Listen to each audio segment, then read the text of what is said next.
नमस्ते दोस्तों, वेलकम है आपका the ultimate Gyan rise with wisdom पर, जहां मिलती है आपको इंटरेस्टिंग और यूजफुल इन्फॉर्मेशन सिंपल और शॉर्ट स्टाइल में। अगर आप नए हो तो सब्सक्राइब करना ना भूलना और बेल आइकॉन जरूर दबाओ ताकि कोई भी अमेजिंग अपडेट मिस ना हो जाए। तो आइए स्टार्ट करते हैं। बच्चों, जरा कल्पना करो, हमारे शरीर को चलाने के लिए हमें हर समय फूड, वाटर और ऑक्सीजन की जरूरत होती है। अब सोचो, अगर ये जरूरी चीजें शरीर के सिर्फ एक हिस्से में पहुंचे और बाकी हिस्से को न मिले तो क्या होगा? बिल्कुल सही, जिस हिस्से को जरूरी पोषण नहीं मिलेगा वो धीरे धीरे काम करना बंद कर देगा। ठीक ऐसे ही अगर हमारी सेल्स में बनने वाले कचरे को बाहर न निकाला जाए तो वो जमा होकर शरीर को बीमार कर देगा। हमारा शरीर एक सिटी की तरह है। इस सिटी में लाखों करोड़ों घर हैं। ये घर असल में हमारी सेल्स हैं। जैसे शहर में सड़कों और ट्रांसपोर्ट सिस्टम के जरिए सामान, पानी और कचरा अलग अलग जगहों तक पहुंचता है और बाहर निकाला जाता है, वैसे ही हमारे शरीर में भी एक अद्भुत ट्रांसपोर्ट सिस्टम है जो लगातार काम करता रहता है। और याद रखो, पौधों में भी ऐसा ही सिस्टम होता है जो पानी, खनिज और भोजन को एक हिस्से से दूसरे हिस्से तक पहुंचाता है। आज हम इस पूरी अद्भुत प्रक्रिया को समझेंगे, यानी transportation in animals and plants. Transportation in animals, जानवरों में ये काम सर्कुलेटरी सिस्टम करता है। यह एक बड़ा नेटवर्क है जिसमें तीन मुख्य कंपोनेंट्स होते हैं, हार्ट, ब्लड और ब्लड वेसल्स। First, blood. रक्त वो फ्लूइड है जो हर सेल तक जरूरी पोषण और ऑक्सीजन पहुंचाता है और साथ ही वहां से बनने वाला कचरा भी बाहर लाता है। अगर रक्त का ये निरंतर प्रवाह रुक जाए तो कोशिकाएं भूखी और दमघोटू हालत में मर जाएंगी। रक्त के चार मुख्य कंपोनेंट्स हैं। पहला, प्लाज्मा। ये हल्के पीले रंग का तरल हिस्सा है जिसमें पानी, प्रोटीन, हार्मोन, ग्लूकोज, लवण और अपशिष्ट पदार्थ घुले रहते हैं। ये बाकी सभी कंपोनेंट्स को शरीर में बहाने का माध्यम है। दूसरा, रेड ब्लड सेल्स, आरबीसी। ये रक्त की सबसे अधिक संख्या में पाई जाने वाली कोशिकाएं हैं। इनमें हीमोग्लोबिन नामक लाल रंग का पिगमेंट होता है जो ऑक्सीजन को पकड़कर पूरे शरीर में ले जाता है और फिर फेफड़ों तक कार्बन डाइऑक्साइड वापस लाता है। हीमोग्लोबिन की वजह से ही रक्त लाल दिखाई देता है। तीसरा, व्हाइट ब्लड सेल्स, डब्ल्यूबीसी। ये शरीर के सैनिक हैं। जैसे शहर में सुरक्षा बल होते हैं, वैसे ही डब्ल्यूबीसी हमें बैक्टीरिया, वायरस और अन्य हानिकारक जीवाणुओं से बचाते हैं। चौथा, प्लेटलेट्स। जब हमें चोट लगती है और खून बहने लगता है तो यही प्लेटलेट्स खून का क्लॉट बनाकर रक्तस्राव को रोकते हैं। अगर प्लेटलेट्स ना हो तो छोटी सी चोट भी जानलेवा हो सकती है। Blood vessels. रक्त को शरीर में एक जगह से दूसरी जगह पहुंचाने के लिए हमारे पास तीन प्रकार की नलिकाएं होती हैं। पहला, आर्टरीज। ये मोटी और लचीली दीवारों वाली नलिकाएं होती हैं जो ऑक्सीजन रिच ब्लड को हार्ट से शरीर के हर हिस्से में ले जाती हैं। इन पर रक्त का दबाव बहुत ज्यादा होता है। दूसरा, वेन्स। ये कार्बन डाइऑक्साइड रिच ब्लड को शरीर से वापस हार्ट तक लाती हैं। इनकी दीवारें पतली होती हैं और इनमें वाल्व्स होते हैं जो खून को उल्टी दिशा में बहने से रोकते हैं। तीसरा, कैपिलरीज। ये बेहद पतली नलिकाएं होती हैं जो आर्टरीज और वेन्स को जोड़ती हैं।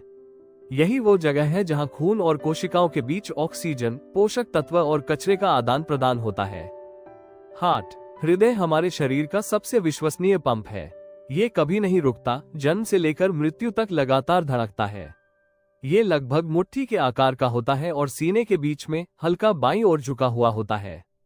हृदय में चार चेम्बर्स होते हैं, राइट एट्रियम और राइट वेंट्रिकल। ये कार्बन डाइऑक्साइड रिच ब्लड को संभालते हैं। लेफ्ट एट्रियम और लेफ्ट वेंट्रिकल ये ऑक्सीजन रिच ब्लड को संभालते हैं। हृदय की मांसपेशियां लगातार सिकुड़ती और ढीली होती हैं, जिससे रक्त पंप होता है। इस लयबद्ध गति को हम हार्ट बीट कहते हैं। एक वयस्क का हृदय औसतन 72-80 बीट्स धड़कता है। हर हार्टबीट के साथ एक पल्स महसूस होती है जिसे हम अपनी कलाई या गर्दन पर उंगलियां रखकर महसूस कर सकते हैं। एक्सक्रीशन इन एनिमल्स। हमारी सेल्स जब काम करती हैं तो उनमें कुछ हानिकारक और अनावश्यक पदार्थ बनते हैं जिन्हें टॉक्सिक वेस्ट कहते हैं। अगर ये शरीर में जमा हो जाएं तो गंभीर बीमारियां हो सकती हैं। इन्हें बाहर निकालने के लिए हमारे पास एक्सक्रीटरी सिस्टम है। मानव एक्सक्रीटरी सिस्टम के मुख्य अंग हैं, फर्स्ट, किडनीज। रक्त को छानते हैं, उपयोगी पदार्थों को वापस शरीर में भेजते हैं और यूरिया व अन्य घुलनशील कचरे को पानी में घोलकर यूरिन बनाते हैं। Second, ureters. पतली नलिकाएं जो मूत्र को किडनी से यूरिनरी ब्लैडर तक ले जाती है। Third, urinary bladder. मूत्र को अस्थायी रूप से स्टोर करता है। Fourth, urethra. मूत्र को शरीर से बाहर निकालने का मार्ग। इसके अलावा पसीना भी अपशिष्ट निकालने और शरीर को ठंडा रखने का काम करता है। मछलियां अमोनिया निकालती हैं, पक्षी और रेप्टाइल यूरिक एसिड के रूप में वेस्ट निकालते हैं, जबकि मनुष्य में मुख्य वेस्ट यूरिया है। Transportation in plants. पौधों में पानी, खनिज और भोजन का परिवहन दो विशेष प्रकार की वैस्कुलर टिश्यूज द्वारा होता है, जाइलम और फ्लोएम। फर्स्ट, पानी और खनिजों का परिवहन। पौधों की जड़ों में मौजूद रूट हेयर्स मिट्टी से पानी और खनिज सोख लेते हैं। फिर जाइलम इन पदार्थों को जड़ों से तने, शाखाओं और अंत में पत्तियों तक पहुंचाता है। यह एक पाइपलाइन नेटवर्क की तरह है जो पूरे पौधे में फैला होता है। सेकंड, भोजन का परिवहन। पत्तियां फोटोसिंथेसिस द्वारा भोजन बनाती हैं। ये भोजन फ्लोएम के जरिए पौधे के हर हिस्से तक पहुंचाया जाता है, खासकर उन हिस्सों तक जो भोजन नहीं बना सकते, जैसे जड़ें और फूल। Third, transpiration. पत्तियों पर मौजूद स्टोमेटा से पानी की भाप बाहर निकलती है। इसे ट्रांसपिरेशन कहते हैं। इससे दो बड़े फायदे होते हैं। पहला, ये पानी को ऊपर खींचने के लिए सक्शन पुल बनाता है, जिससे ऊंचे पेड़ों में भी पानी पत्तियों तक पहुंच जाता है। दूसरा, ये पौधे को ठंडा रखने में मदद करता है। बच्चों, अब आप समझ गए कि चाहे जानवर हो या पौधे, बिना ट्रांसपोर्ट सिस्टम के जीवन असंभव है। जानवरों में ये काम सर्कुलेटरी सिस्टम और एक्सक्रीटरी सिस्टम करते हैं, जबकि पौधों में ये कार्य जाइलम और फ्लोएम करते हैं। यह एक सतत प्रक्रिया है जो जीवन को जीवित और सक्रिय रखती है। हमें अपने शरीर को स्वस्थ रखने के लिए सही खानपान, साफ पानी और नियमित व्यायाम की आदत डालनी चाहिए, और पौधों की देखभाल भी उतनी ही जरूरी है, क्योंकि वे भी अपने ट्रांसपोर्ट सिस्टम के जरिए हमारे जीवन को बनाए रखने में योगदान देते हैं। Thank you. अगर वीडियो पसंद आया हो तो एक लाइक जरूर कर देना और कमेंट में बताओ आपका क्या थॉट है।